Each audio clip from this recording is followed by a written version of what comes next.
What's up, Emmy babes? Welcome back to my channel. So today we are doing the no part flip over method with some deep wave hair. So basically, I just went ahead and washed my client's hair out, and then I blow dried it. And then after that, I just parted out the section in the front that's gonna be her leave out. Whenever you're parting out leave out, try to make sure you check to make sure that the leave out is thick enough to cover it. So if you're confused or you're not sure about your client's density, then you can just place your comb underneath the leave out. And if you can still see the silver part of the comb, that means it's not enough. Just add more. So my client's hair is a little thin. So as y'all see, I had to add a little bit more. And you just go from there. But you want to try to add the least amount of leave out as possible so you won't cause too much damage to your client's hair, because as we all know, with leave out, excessive flat ironing and stuff can really cause heat damage. So after that, I'm just gonna do some straight back braids, and I'm gonna connect them all in the back, and then I'm gonna put the cap down and start to place my tracks.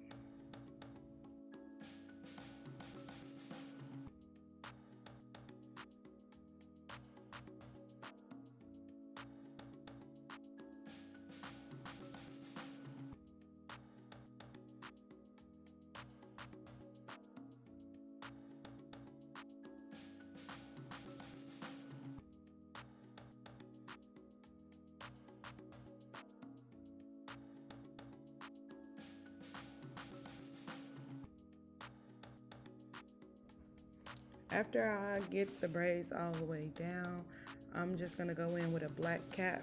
I always use black just in case, like say like the hair is thinner than normal or anything, like you won't be able to see the cap. But yeah, so I take my hair glue, go around the perimeter of the hair, and then I'm gonna take my liquid cap and I'm gonna spread that all over her head with this like rubber brush type of thing.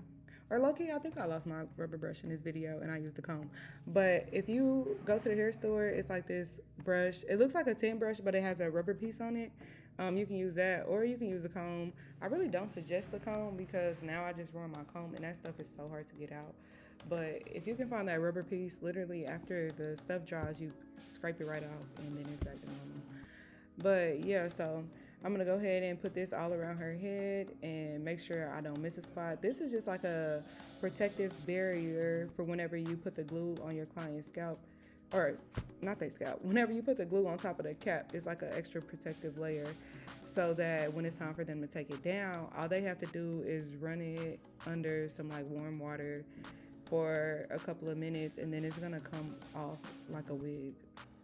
So, it's not like the old quick weave methods to where you have to pull each track out one by one and you start pulling your edges out and stuff. Like, it's not like that anymore. We got new techniques. So, make sure your hairstylist, or make sure you as a stylist, is protecting your client's hair.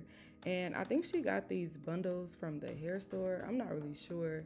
I don't even know if it showed the name on there, but I showed the package. Just some deep wave hair. You can achieve this look with any deep wave hair.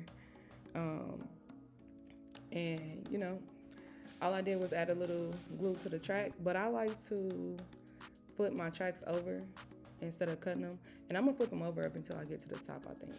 So I'm gonna do the flip over method. I added a little glue to that first piece, but then after that I'm just gonna go back and forth flipping the tracks over, just like if you were doing a sew-in and you didn't want to cut the tracks. You literally do it just like that. And then once you flip it over, you're just gonna apply some pressure to the ends. So that way, if you're using like expensive bundles, like if you decide not to get cheaper bundles or something from the hair store, you can take them out and reuse them and wash them and just scrape the glue out. And it just saves you a lot of money and a lot of time. So yeah, I'm gonna just keep going all the way over. It looks like I'm using a lot of glue because I am, literally. But there's no different than putting your glue on your track and then how we lay them on top of each other, because we always try to get our installs as full as possible. So it looks like I'm using a lot of glue, but I literally already have 2 layers of protection, and my 2 layers are that black cap that I used and then the liquid cap. And I promise y'all, I do quick weaves like this all the time. I've never had a problem. You literally only have to run it under some hot water and that's it. So now once I'm getting up to the top, I don't want it to look bulky up there. So As soon as I finish this track, the next pieces are gonna start being cut so that it's no lumps or bumps at the top. Not saying that it will be, but like I just want to make sure that everything lays seamlessly. So once I get to a certain area, I'm gonna start cutting the tracks, and I'm gonna keep on going up until it's time for me to close it up.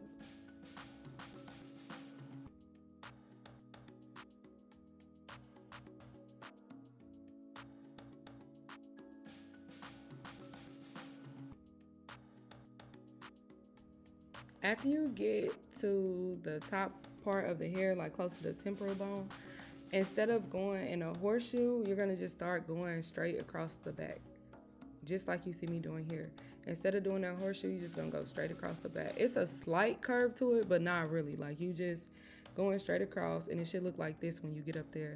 And just keep on going straight across the back. You don't gotta curve it too much. And now I think I'm about to start cutting it. And just lay the tracks as flat as possible. If you see them getting a little bulky in one area, skip over that part or space it out a little bit. But you're just gonna keep going all the way up until you get to the top, and then I'm gonna show you guys how I blended it.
As we start approaching the top, it should start looking like this.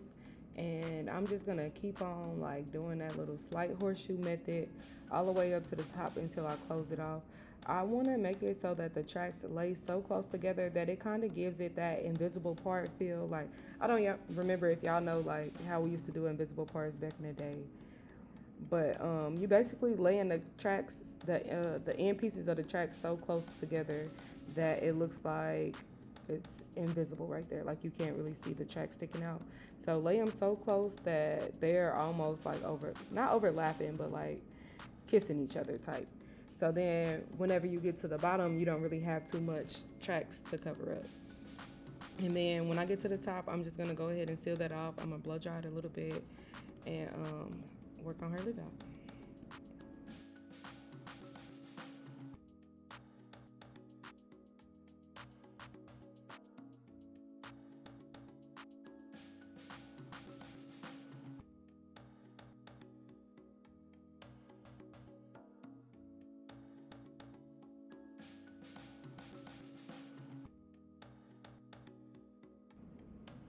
Okay, so now that I have her leave out of those braids, this is what it looks like. Of course, I'm about to have to blend it, but it's gonna be super, super versatile. So even if she don't want to like blend her leave out, she'll be able to like slick it back into a ponytail. Of course, she's gonna have to like put edge control and stuff like that on it. She might not have to put a high ponytail, leave a couple of pieces out back there or something. But yeah, don't mind my flat irons, y'all. I had literally just broken, but they work fine. I got some more after this video, but I needed them for today. So yes, I know they flopping. Yes, y'all can mind y'all business. My client was safe. No client was harmed in the making of this video.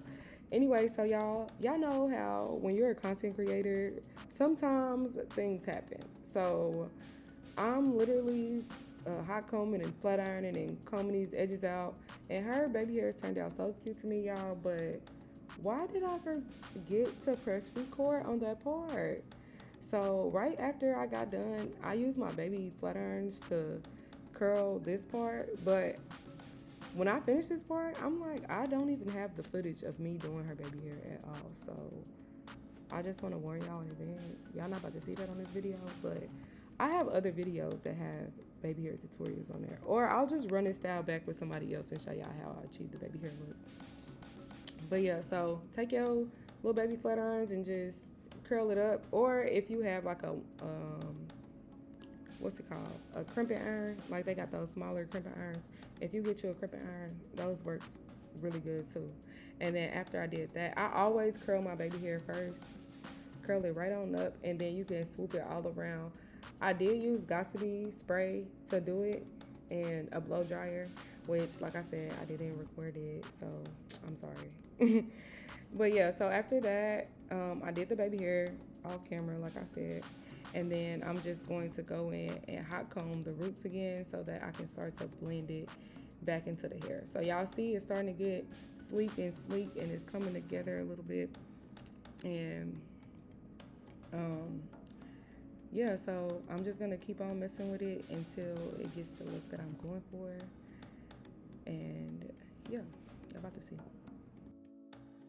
I got finished. I noticed that the baby flat iron curls at the top didn't really do too much, so I went back in with my bigger flat irons and I just did like a little tighter curl, and I hard pressed it a little bit, and I used a little bit of Got2b spray on it so I can make the curls a little firmer, so when I do start combing and pushing them out, that they'll still stay uniform. So yeah, you can use the baby flat irons on her edges, and then on the top use the big flat iron. And then I'm gonna use my mister and I'm gonna start spraying her hair down. And this is the finished result. She can put it up, she can leave it down, she can flip it from one side to the other depending on what she's going for that day. And of course we can define the cut a little bit if we want to, but we didn't want to because we was going for a messy look. But yeah, this is the final result. Make sure y'all let me know what y'all think in the comments. Thank y'all for tuning in. Bye.